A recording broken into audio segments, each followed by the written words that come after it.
Assalamualaikum warahmatullahi wabarakatuh. Selamat pagi anak-anak.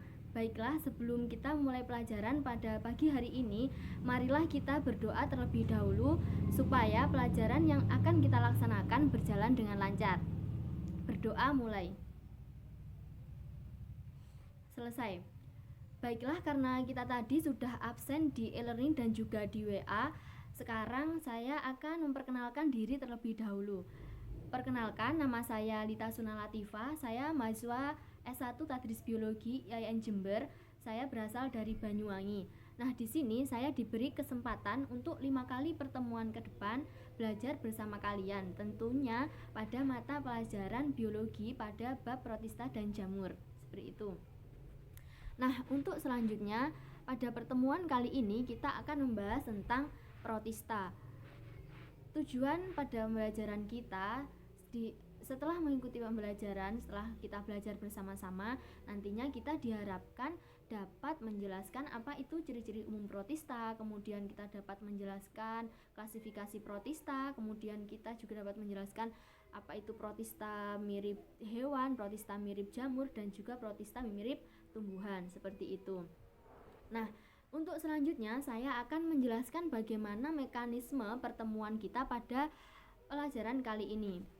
Nah, untuk mekanismenya yaitu nanti saya akan menyampaikan materi di video ini dan juga saya akan menge-share PPT.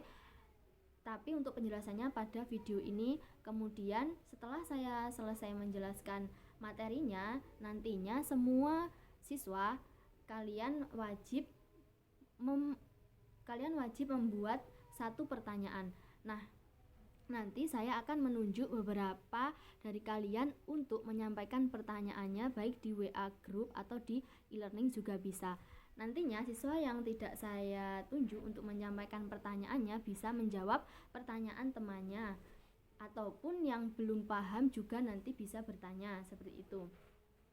Nah, untuk selanjutnya di akhir pembelajaran nanti saya akan memberikan kuis, 2 soal kuis. Nah, saya beri waktu 15 menit untuk mengumpulkan di WA group, di WA saja, bisa chat free ya, supaya mudah terkirimnya. Nanti kalian kirim jawabannya dengan menyertakan nama dan nomor absen, seperti itu. Baiklah, untuk yang selanjutnya marilah kita mulai pembelajaran kita yaitu tentang protista. Nah, di sini siapa yang sudah pernah mendengar protista? Tentunya kalian sudah pernah mendengar apa itu protista. Jadi protista menurut bahasa Yunani itu protos atau yang berarti pertama. Nah, protista ini merupakan organisme eukariotik pertama dan organisme yang paling sederhana. Tentunya sebagai organisme eukariotik, protista ini memiliki membran inti sel. Kemudian apa ciri-ciri dari protista? Tentunya protista ini memiliki ciri-ciri tersendiri. Nah, untuk lebih jelasnya marilah kita simak penjelasan saya dengan PPT yang akan saya paparkan ini. Oke, jadi protista ini memiliki ciri-ciri sebagai berikut, yaitu yang pertama, dia itu uniseluler atau multiseluler. Kemudian inti selnya itu bersifat eukariotik atau memiliki membran inti. Yang selanjutnya, protista ini juga memiliki dinding sel, kadang juga tidak memiliki dinding sel. Kemudian cara hidupnya secara fotoautotrof atau heterotrof. Nah, kemudian protista ini juga bersifat aerob atau anaerob. Hidupnya bebas dan kadang juga dia bersimbiosis dengan yang lain. Kemudian reproduksinya secara seksual itu dia dengan konjugasi, kalau secara aseksual dengan pembelahan biner. Selanjutnya yaitu klasifikasi dari protista. Nah, klasifikasi dari protista itu ada 3, yaitu yang pertama ada protista mirip hewan.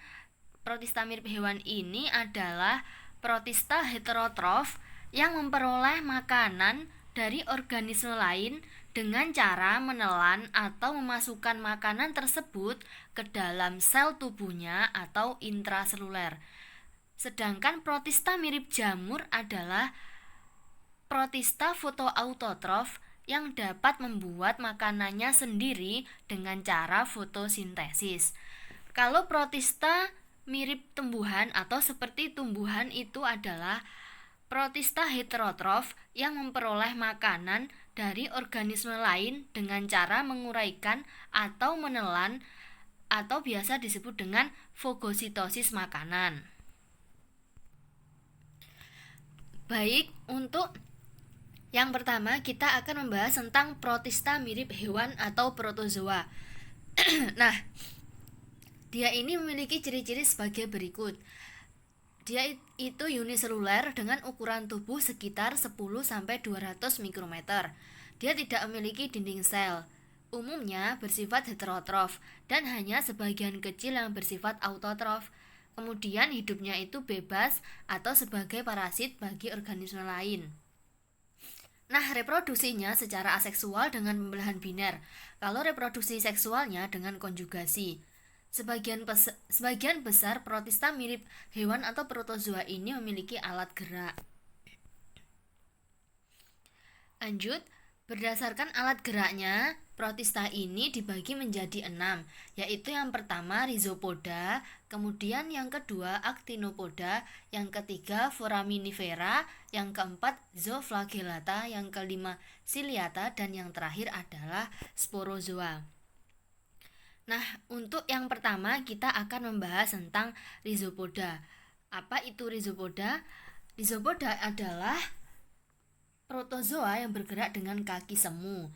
Nah, dia itu memiliki struktur tubuh sebagai berikut. Yang pertama, bentuk tubuhnya rhizopoda ini tidak tetap, jadi dia itu bisa berubah-ubah. Kemudian, bagian luar tubuhnya adalah membran sel. Membran sel ini berfungsi sebagai pelindung isi sel, kemudian untuk mengatur keluar masuknya zat, dan juga sebagai reseptor terhadap rangsangan. Kemudian di dalam membran sel tadi terdapat sitoplasma yang terbagi menjadi 2 macam, yaitu ektoplasma bagian luarnya dan bagian dalamnya disebut dengan endoplasma. Nah, ektoplasma lebih pekat daripada endoplasma. Lalu di dalam sitoplasma terdapat organel-organel yaitu seperti inti sel vakuola makanan, vakuola kontraktil, dan beberapa organel sel lainnya. Vakuola makanan sendiri itu berfungsi untuk mencerna makanan, sedangkan kalau vakuola kontraktilnya berfungsi untuk mengatur kadar air di dalam sel dan sebagai alat ekresi. Kemudian, bagaimana cara hidup rhizopoda? Jadi, rhizopoda ini merupakan organisme heterotrof. Dia tidak bisa membuat makanan sendiri. Jadi, dia itu mendapat makanan dengan cara memakan organisme lain, seperti anggota ciliata atau algae yang uniseluler. Rhizopoda juga menangkap makanan dengan membentuk kaki-kaki semu yang mengelilingi makanan. Lalu makanan tersebut kemudian ditarik ke dalam tubuhnya dan dicerna di dalam vakuola makanan. Sari-sari makanan akan berdifusi ke dalam sitoplasma, sedangkan sisa pencernaan yang tidak tercerna akan dibuang. Sisa pencernaan yang berbentuk padat akan dibawa ke arah membran sel. Setelah dekat dengan membran sel tersebut akan pecah dan sisa pencernaan akan dibuang ke luar sel. Sementara itu, sisa pencernaan yang berupa cairan akan dibuang dengan bantuan vakuola kontraktil. Seperti itu. Kemudian, bagaimana reproduksi rhizopoda? Nah, reproduksinya itu secara aseksual. Dia bereproduksi dengan cara pembelahan biner, yaitu sel tubuh membelah menjadi 2 sel anak yang baru secara langsung. Selanjutnya yaitu habitat dari rhizopoda. Habitat dari rhizopoda ini ada 2. Yang pertama yaitu parasit. Parasit jika rhizopoda ini hidup menyebabkan penyakit pada organisme yang ditumpanginya. Bebas, dia hidup bebas dapat ditemukan di berbagai habitat seperti air tawar, air laut, atau tanah yang berair dan lembab. Untuk yang selanjutnya yaitu contoh-contoh dari rhizopoda. Contoh dari rhizopoda ini ada amoeba. Ada 2 jenis amoeba, yaitu Yang pertama, ektoamoeba. Ektoamoeba ini amoeba yang hidup di luar tubuh organisme lain atau dia itu hidup bebas. Contohnya apa saja? Contohnya yaitu ada amoeba proteus, dia ini hidup di tanah lembab, dan ada juga diflugia. Dia ini hidup di air tawar. Nah, diflugia ini dapat mengeluarkan lendir yang menyebabkan pasir-pasir halus dapat melekat. Kemudian yang selanjutnya ada entamoeba. Kalau entamoeba ini adalah amoeba yang hidup di dalam tubuh organisme lain. Contohnya ada entamoeba yang hidup di sela-sela gigi dan gusi manusia, yaitu entamoeba gingivalis. Kemudian juga ada entamoeba yang hidup di usus besar manusia, yaitu entamoeba coli. Entamoeba ini tidak mengganggu, tapi kadang-kadang dia itu dapat menimbulkan diare seperti itu. Nah, kalian lihat berikut ini adalah contoh anggota Rhizopoda. Ada bagian-bagiannya juga seperti gambar di samping ini. Lanjut, yang kedua yaitu ada filum Actinopoda. Ciri-ciri dari filum ini adalah dia mempunyai pseudopodia ramping dan menyebar. Biasanya disebut dengan aksopodia. Tubuhnya dia berbentuk bola dan habitatnya di air tawar atau di air laut. Berikut ini contoh gambar dari anggota Actinopoda. Dapat dilihat. Yang selanjutnya yaitu contoh-contoh dari filum Actinopoda. Ada dua, yaitu Heliozoa. Dia ini tidak bercangkang dan hidupnya di air tawar. Kemudian ada Radiozoa. Dia memiliki cangkang dari bahan silika dan hidupnya di laut. Cangkangnya ini biasanya dimanfaatkan sebagai bahan pembuat gelas, kemudian juga sebagai bahan penggosok, dan juga sebagai bahan peledak.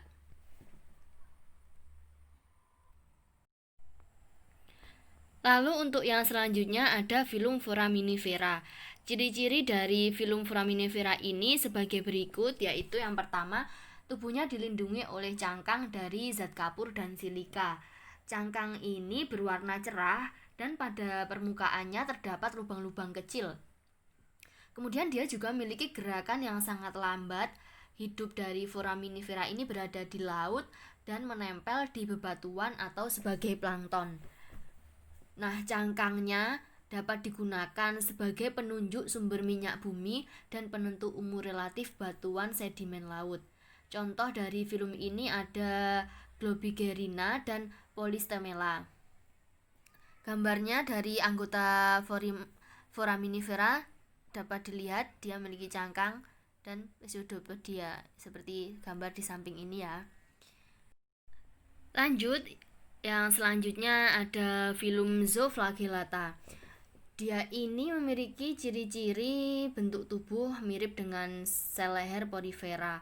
Kemudian dia juga memiliki flagella. Fungsinya itu sebagai alat gerak dan menghasilkan aliran air ke dalam tubuhnya. Kemudian dia juga memiliki kinetoplas. Fungsinya untuk menyimpan DNA ekstranukleus. Nah, habitatnya bagaimana? Sebagian besar Zooflagellata ini hidup sebagai parasit pada manusia dan hewan. Namun juga ada yang hidup bebas. Kalau hidup bebas itu hidupnya di air laut, air tawar, soliter atau berkoloni, dan ada juga yang membentuk simbiosis dengan organisme lainnya. Lalu cara reproduksinya dia itu secara aseksual, yaitu bereproduksi dengan cara pembelahan biner membujur. Dalam proses pembelahannya hanya sel dan inti sel yang membelah, sedangkan flagella tidak ikut membelah. Flagella baru akan tumbuh pada sel anak hasil pembelahan. Sementara itu, reproduksi seksualnya Zooflagellata ini belum diketahui. Kemudian contoh-contohnya ada salah satunya yaitu Trypanosoma evansi. Dia ini adalah parasit yang menyerang hewan ternak seperti kuda, seperti unta, dan dia juga menyebabkan penyakit sura yang dapat menimbulkan kematian. Kemudian ada Trypanosoma cruzi. Dia juga parasit yang menyebabkan penyakit cagas atau American trypanosomiasis. Gejala-gejalanya seperti terjadi pembengkakan pada kelenjar air mata, gangguan pada hati, jantung, limpa, dan sistem saraf. Dan ada juga Trypanosoma rhodesiense dan Trypanosoma lewisi. Berikut ini adalah itu gambar dari anggota Zoophagellata beserta bagian-bagiannya ya. Lanjut, yang selanjutnya ada filum dari Ciliata atau Ciliopora. Nah, Ciliata ini adalah protozoa yang bergerak menggunakan silia atau rambut getar. Struktur tubuhnya, dia itu memiliki tubuh yang bervariasi, seperti bentuk sendal, kemudian ada bentuk terompet, kemudian ada bentuk lonceng, atau bahkan dia juga berbentuk oval. Intinya bentuk tubuh ini tetap karena memiliki velikel. Lanjut, dia permukaan tubuhnya itu ditutupi oleh silia, baik secara merata atau di tempat-tempat tertentu. Panjang silianya itu biasanya sekitar 2-20 mikrometer dengan diameternya kurang lebih 0,25 mikrometer. Jumlahnya itu biasanya mencapai ribuan. Lalu kumpulan silia ini di tempat-tempat tertentu disebut dengan ciri. Fungsi dari silia sendiri ini adalah untuk bergerak, untuk meluncur, untuk berenang, atau membantu menangkap makanan dan memasukkannya ke dalam sitoplasma, seperti itu. Kemudian Ciliata ini juga memiliki organel sel seperti inti sel, mitokondria, ribosom, lisosom, vakula makanan, dan vakula kontraktir. Selanjutnya, dia juga memiliki 2 buah inti sel, yaitu mikronukleus dan makronukleus. Ukuran makronukleus lebih besar dari mikronukleus. Kalau mikronukleus itu berfungsi sebagai alat reproduksi seksual secara konjugasi. Nah, sedangkan kalau makronukleus berfungsi untuk menyintesis RNA, kemudian mengatur aktivitas dan pertumbuhan sel, serta untuk pembelahan biner sebagai reproduksi aseksual. Untuk yang selanjutnya, Ciliata ini juga memiliki alat pencernaan yang terdiri atas celah mulut atau oral groove, sitostoma yaitu mulut sel, sitofaring yaitu gulet atau kerongkongan, kemudian vakula makanan, dan lubang anus yang terletak pada bagian tertentu dari membran sel.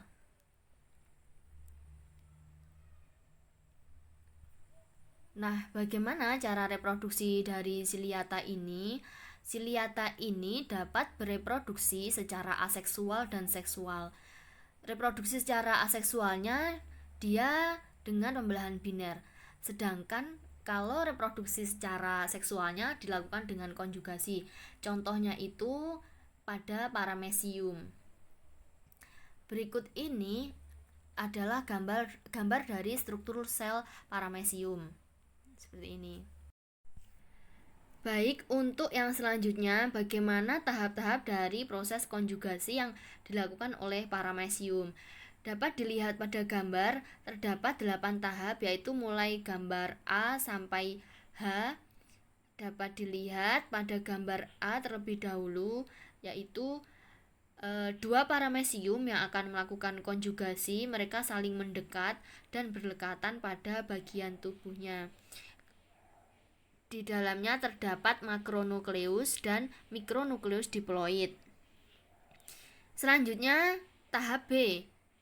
Mikronukleus yang bersifat diploid pada masing-masing paramecium membelah secara meiosis sehingga terbentuk 4 mikronukleus haploid yang 3 diantaranya dia hancur. Lanjut, untuk kemudian yang C, 1 mikronukleus yang tersisa kemudian membelah secara mitosis menjadi 2 mikronukleus yang haploid. Selanjutnya, yang D, kedua individu mereka saling bertukar mikronukleus. Sehingga mikronukleus dari individu lain, gambar E, akan bersatu dengan mikronukleus asal dari masing-masing individu, sehingga akan membentuk mikronukleus diploid dengan sifat genetik campuran dari kedua individu. Pada gambar E dapat dilihat terjadi penyatuan. Nah, penyatuan ini disebut dengan singami. Selanjutnya yang F, pasangan paramecium kemudian berpisah. Mikronukleusnya diploid tadi pada setiap sel membelah secara mitosis 3 kali berturut-turut, sehingga terbentuk 8 mikronukleus yang diploid.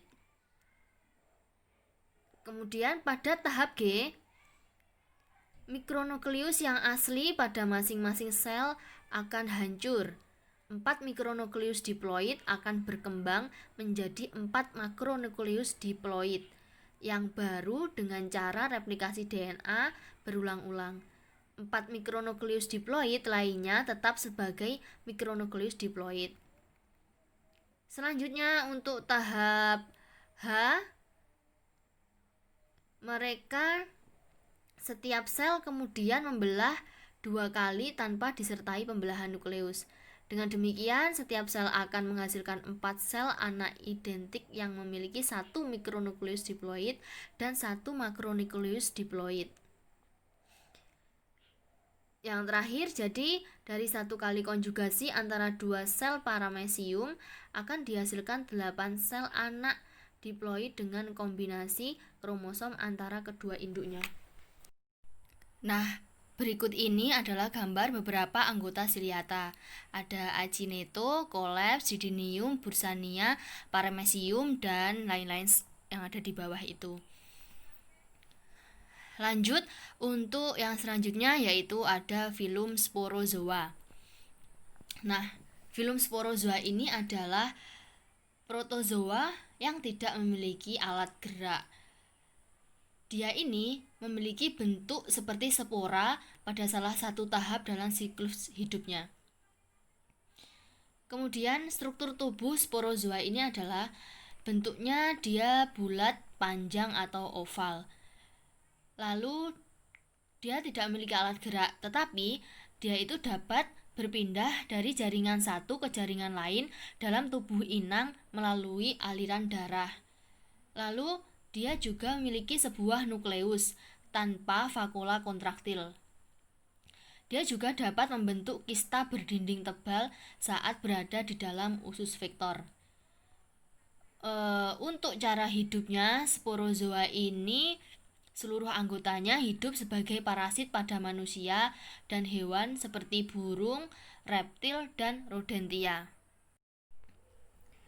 Nah, kemudian cara reproduksi dari sporozoa. Sporozoa ini dapat melakukan reproduksi dengan 2 cara, yaitu secara seksual dan secara aseksual. Reproduksi secara aseksualnya dilakukan dengan skizogoni dan sporogoni. Sedangkan reproduksi seksualnya dilakukan melalui penyatuan gamet jantan dan gamet betina. Skizogoni adalah pembelahan diri yang berlangsung di dalam tubuh inang tetap. Sedangkan sporogoni adalah pembentukan spora yang berlangsung di dalam tubuh inang perantara. Kemudian untuk reproduksi aseksual dan reproduksi seksual ini bergantian membentuk siklus hidup, sehingga sporozoa mengalami beberapa kali perubahan bentuk. Berikut ini adalah siklus hidup salah satu anggota sporozoa, yaitu Plasmodium. Kita simak videonya agar kalian nanti lebih paham.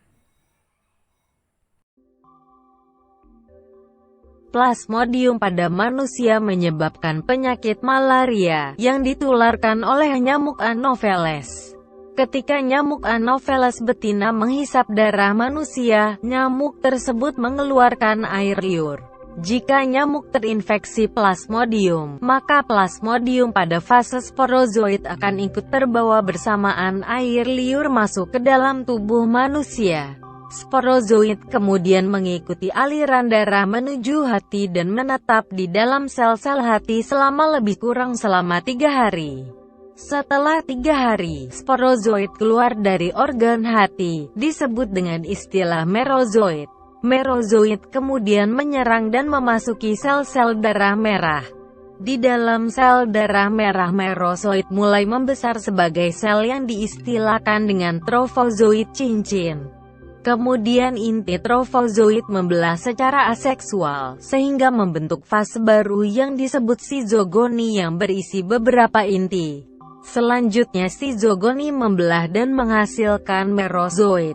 Merozoid kemudian memecahkan sel darah merah dan menyerang sel darah merah yang lain. Proses pembiakan aseksual tersebut terus berulang.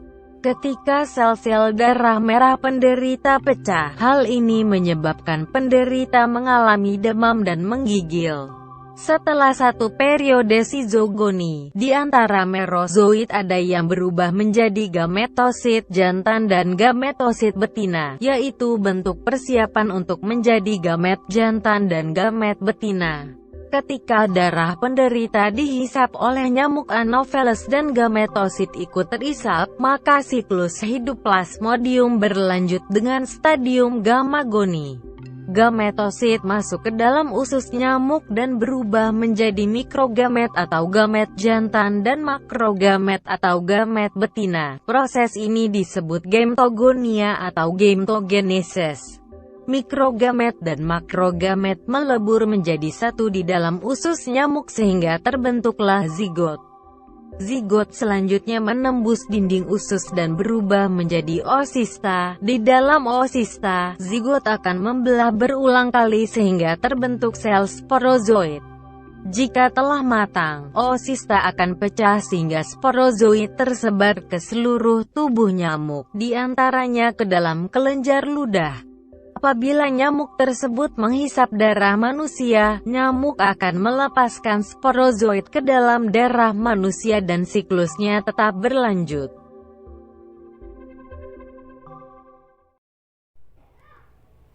Baiklah, terima kasih. Itu tadi pemaparan materi dari saya.